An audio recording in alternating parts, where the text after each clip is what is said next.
All right, guys, so today I'm going to show you kind of why I think the Sig Cross is so interesting as a design, and then also how to get it to this point if you are going to swap the barrel. So the Sig Cross is a bolt action rifle that was put out by Sig, I believe, in it was like 2019, 2020, somewhere in there. Kind of a new design. I know they're not the first people to do it, and I know they won't be the last, but basically, instead of using a tubular steel receiver, they kind of went the AR route where you use a barrel extension in conjunction with an aluminum receiver. What that does for you is it allows you, all of your strength is locked up in the barrel, and you can get lighter weight components in the rear. So this action is supposed to be able to withstand the pressures of the new 277 Fury, which the military adopted. They haven't come out with that design yet. However, I have talked to some of the Sig people at the shows. I don't know, I think it was last winter maybe, and they said that they were kind of still working on perfecting it and getting it to have the right amount of barrel life and accuracy and all that. Because dealing with these new higher pressures, I can't remember what exactly those pressures are at, but I did do an article on the 277 Fury, and I'll put a link to that down in the description here. But anyways, this has to be a strong action to withstand that. So one of the things with this is the 60-degree, actually I don't know if it's 60 degree, I'd have to measure it, but the slanted locking lug surface. We're used to 90 degrees for something like that. But when that locks in there, it's a little different. I don't know. All I can say, is it better, is it worse? I have no idea. All I can say is this thing is shooting really well for me right now. Factory precision hunter ammo, I'm shooting half MOA, and that's like off a bipod, not locked down on a completely steady rest. I was hitting out to 750 pretty consistently with this and that ammo this past week. So I'm very happy with it.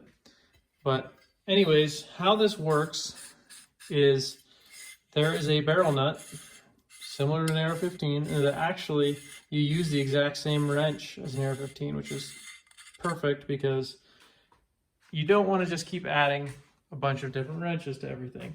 So this, you'd slide this on from the front of the gun. This goes over that, and there's the indexing pin that locks in. Tighten it down on there. Your forearm tightens down to this extension here, and you have a really solid platform. But I'm gonna cut to showing you how to remove this, and it's very simple. Actually, I think the torque spec's like 40 pounds or something like that. It's in the manual if you have one. But so it's actually not that difficult to get off. But if you're going to switch barrels, you're going to need to do this. A lot of people are doing pre-fits. The carbon fibers are one that's kind of interests me right now. But how you're going to do that is basically, yes, you have a barrel extension here. This is kind of like a Savage barrel nut. I believe you do need a special wrench for this. I'll have to double check. But you'll twist that off and put this barrel extension on whatever pre-fit barrel that you buy. But anyways, let's go to taking that barrel off. All right, guys, so I have the Sig Cross barrel in my barrel vise. Just real quick overview of barrel vices. Make sure you have them on a very solid surface. I have it mounted to my mill. It does pretty well. You can also mount it to like the vertical legs on your workbench. Pretty sturdy surface. But anyways, so to remove a barrel off of a Sig Cross, we're going to use your AR-15 wrench. So I have two here because I was curious which ones would work the best. Let's see, this is one that Brownell sells, Midwest Industries, and this is the Magpul one. Also, I'm using the Short Action Customs barrel vise. I really like this. Very heavy duty, and it comes with all these aluminum inserts. For this one, I have the 1-inch insert in here, and it works pretty well. Keeps it nice and snug. So first and foremost, give yourself enough room to slide that wrench in front of there. And now it's on. Now we're gonna pop it open, and there we go. It is loosened up.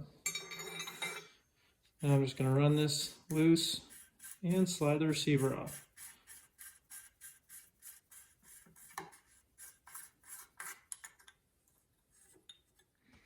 Well, guys, I hope that was helpful. If you guys have any more questions on that, please let me know. I'm kind of taking a deep dive into this model right now and going through all of the everything about it, kind of what's good, what's bad, all of that. So if you guys have any other questions, please let me know in the comments. Thanks.